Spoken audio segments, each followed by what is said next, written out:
guys, welcome. To send a big special shout out to the notification squad for watching the videos every time I post them, or right when I post them, so thank you very much. Usually when you leave a comment down below, I usually respond right away. If you don't know what I'm talking about, hit the notification bell and it'll alert you every time I post a video so you guys don't miss anything. Oh boy, do we have a lot on the agenda today. Before we get started, I want to let you guys know something. I think you're going to be pretty excited about it. I just started a new YouTube channel. It's called Truckmaster Garage. I don't even have a video posted on that channel yet, but I'm gonna kind of go back to my old ways, and what I'm gonna do is I'm gonna post whatever I want on that channel. So if you guys are interested, link in the description, click on it, subscribe. I'm gonna be posting DIY videos once again, like I have been when I first started this YouTube channel, posting informative how-to videos. So I'm just gonna post random videos, how to replace an impact sensor, how to replace, something that fell off on your truck, Not to get off a rabbit trail, but I love this L5P Duramax. It's awesome. We average about 22 to 23 miles to the gallon on the highway, not pulling a trailer, and I've been averaging between 13 to 14 miles per gallon when I was hauling the LBZ Duramax all the way to Wisconsin and back. So I'm pretty impressed with this thing. I don't even want to touch it, to be honest with you. It's so nice. Enough of that. Let's go ahead and get into why I'm posting this YouTube video. I almost feel like it's a financial mistake. If I would have went back in time, I would have definitely got a 6.7 Cummins, even a 5.9 Cummins 03 common rail with like a CP3 in it. Man, I'm telling you, I feel like I'm over my head, but I believe once this truck is finally wrapped up, the truck's painted, new wheels, by the way, I just ordered them. Everything's all put together. I'm probably going to really like this truck. But let me explain to you guys what's going on. We did end up building the transmission, the 47RE. All billet goodies, triple disc torque converter, everything Garand. We're talking the best of the best. I mean, you can't get any better than this. This transmission is bulletproof, in my opinion. Everything's done. I slapped the trans in there. The truck will go in reverse just fine. But when you put it in drive at a standstill with all the weight on the ground, you're not going nowhere. From all my research, I'm hearing that I'm stuck in third gear. One thing to add, I do have a little incline on my driveway, so when I back up really fast on that incline and then go down and drive, it moves fine. But it's when I stop, I can't go anywhere. So that's kind of the gist. Got off the phone with my good friend Dylan. He actually runs that YouTube channel, Dirty Diamond Diesel, and he told me that it's possibly the governor pressure solenoid switch or something like that. So he said, just go ahead and replace it, see what happens. So what I'm going to do in this video today, guys, I'm going to go ahead and just put a new unit in there and then see if it works. If it works, I'm going to be really excited. In today's video, I'm going to go ahead and do just that. We're going to go ahead and put that in there. If it doesn't work, man, I'm probably going to drive this truck off a cliff. So let's get started.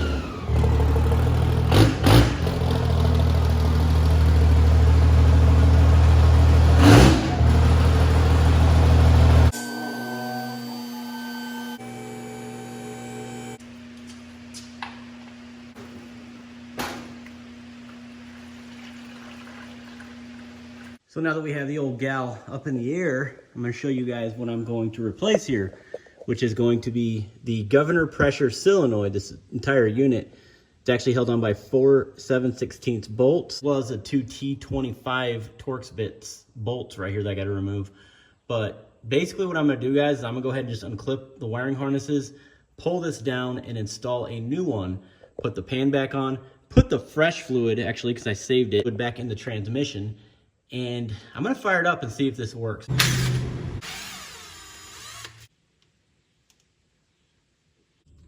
But I'll tell you what, guys, these little pocket screwdrivers, actually, I sell these on my website. If you're interested, definitely pick it up. I'll leave that link in the description. It says Truckmaster Diesel on it, but it has a magnet on it. And I know some of you guys are going to laugh at me because you're mechanics and you use these all the time, but they're very handy. I absolutely love these things. So if you're interested, definitely pick one up on the website. But we have all of that disconnected. I always get nervous when I work around aluminum. But obviously when I put these back in, I won't be using this driver. All right, time to take a bath. Oh, that ain't too bad. But that's it, guys. That's the unit. We're gonna go ahead and replace this right now. Working these bolts down to 102 inch-pounds.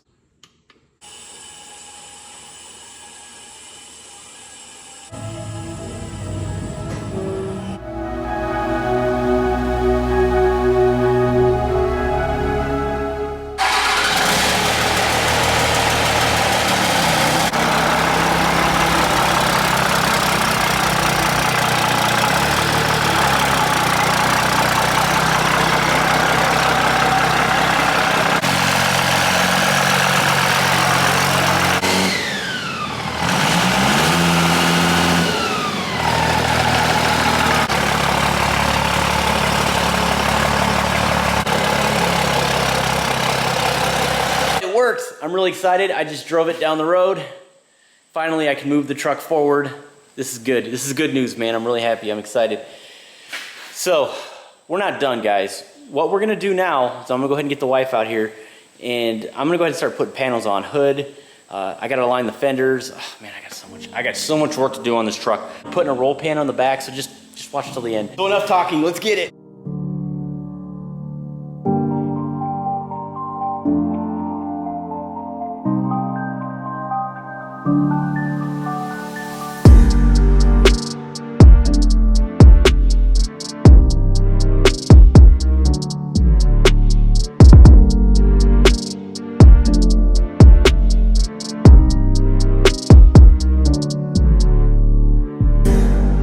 So we are pulling the RDS S369, this Ryan's Diesel Service Turbo, which actually belongs to an LB7. We just put it on there just so we can scoot it around the yard.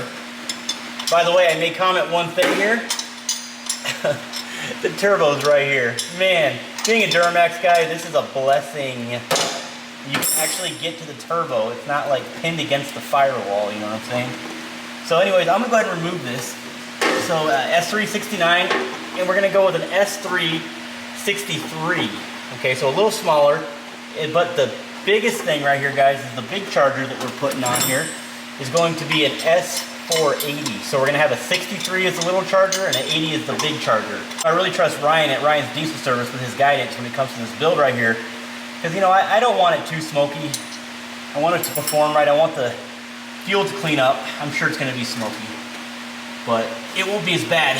We have 150 over injectors, so it should be good. But look at this, guys, isn't this great? It comes out so easy. So let's go ahead and put the smaller turbo on there. And here we go.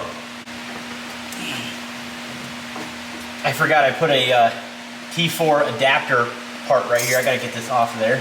Totally forgot about that.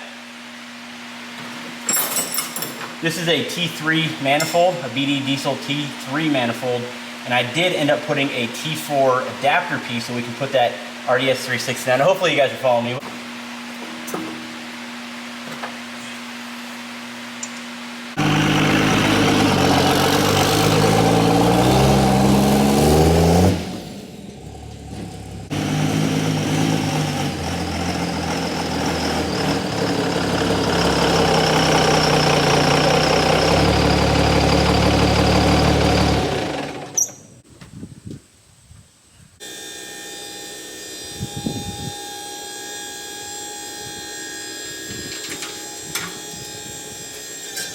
Check it out, it's completely done. I pick up the bed of the truck, no reason for it, but I figured I'd show it to you if you missed out on some of those videos. So I installed a 6.0 Merchant Automotive Powerstroke transmission cooler. I'm sure this will keep the trans temps happy. And again, guys, it's a complete mock-up. I know you see a lot of nasty parts on here. I'm actually gonna sandblast the cover. I'm gonna sandblast this right here as well. Some odds and ends in the engine bay, clean up all this wiring. It's gonna look immaculate, it's gonna look amazing. We're actually gonna powder coat the housing of this turbo right here as well. And it's just a mock-up, so it'll look really nice once it's completely done. We have a built bottom end from Miller Engines in Pennsylvania. That guy, Matt, he's the owner, awesome guy. He did a fantastic job. And then we have the exotic head studs as well. This engine was bored 20 over with Molly pistons. I mean, the good stuff, guys. Just a lot of good billet stuff. We have a Colt cam. And as you can see, we do have the P-pump conversion on this 24 valve. But big mess, we're gonna clean it up. But the good thing is that it runs. For all this video actually took me a very long time to do. The door, let me show you something. It looks ugly. When I bought this cab, this is what came with it. This door, I don't know if it's salvageable. There's little dimples everywhere. Like somebody covered this entire door with body filler and tried to sand it down and spray paint over it. I don't know what they were trying to do. I'm just gonna assume that I need a new door. So guys, if you do have a second gen rust-free Dodge door and you live in Michigan or you're located somewhere close to the Lansing or mid-Michigan area, please hit me up on Instagram, email me, do something. I have cash. I'm willing to buy it. I just need another door that actually looks better than this one right here. I did put the seats in here. I did line up the fender. I know this fender looks like crap. All these panels look like crap, but once it's completely done and clean, it's gonna look amazing. But yeah, I had to line this door up. What I did is I took a jack and a piece of wood. I picked up the door a little bit while these were connected to the hinges. And then with this door picked up, I went ahead and just tightened these up. and it aligned it, so we're good there. If you guys missed out, I did do an install video on this. This is the Pierce dump bed kit. Very, very happy with it. This is exactly why we call this thing the dumpster Cummins. Yep, I stay busy back here, trust me. I'm gonna need that truck. But while we're at it, might as well put 2 turbos in it, right?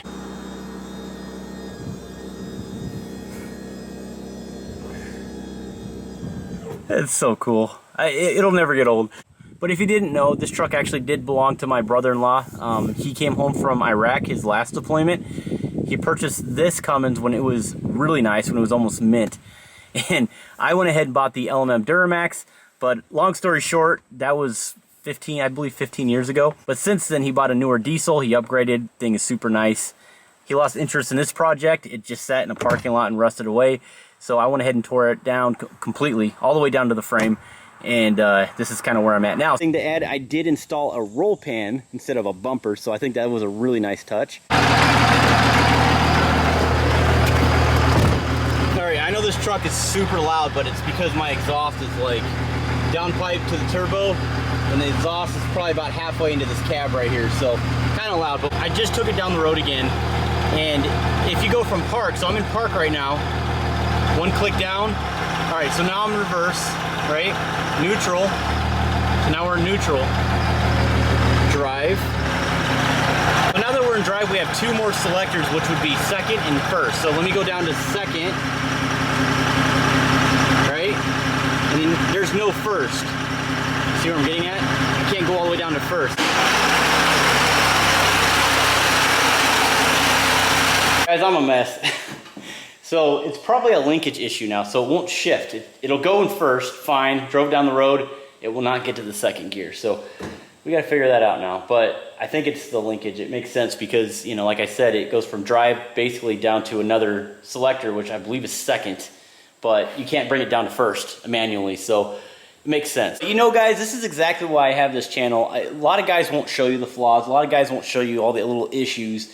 I do, okay? So while I'm building these trucks, I take you guys on the same journey. I'm learning as I go, and I'm showing you guys what I'm learning. So who knows, this might actually be valuable to somebody. This might be some really, really valuable knowledge. But in my case, this is my first time building a Dodge Ram. I say this is probably one of the biggest regrets. But what I do know is I know I'm gonna figure this out eventually. This truck's gonna be a nasty girl. 2 turbos, built trans. I mean, this truck is going to be a rocket ship when it's completely done. I know this build is very tedious, but realistically, all you gotta do is run the wiring to the headlights, the tail lights. Of course, align that linkage issue right there in the column, and ship her off to the body shop, and let's go ahead and get her painted. But you let me know in the description below what color I should paint that truck, the Cummins. Let me know. Hey guys, that's it for this video today. Thank you so much for watching the channel. As always, you guys are absolutely killing it. You're amazing. Thank you so much for your support. We'll see you on the next video. Stay tuned.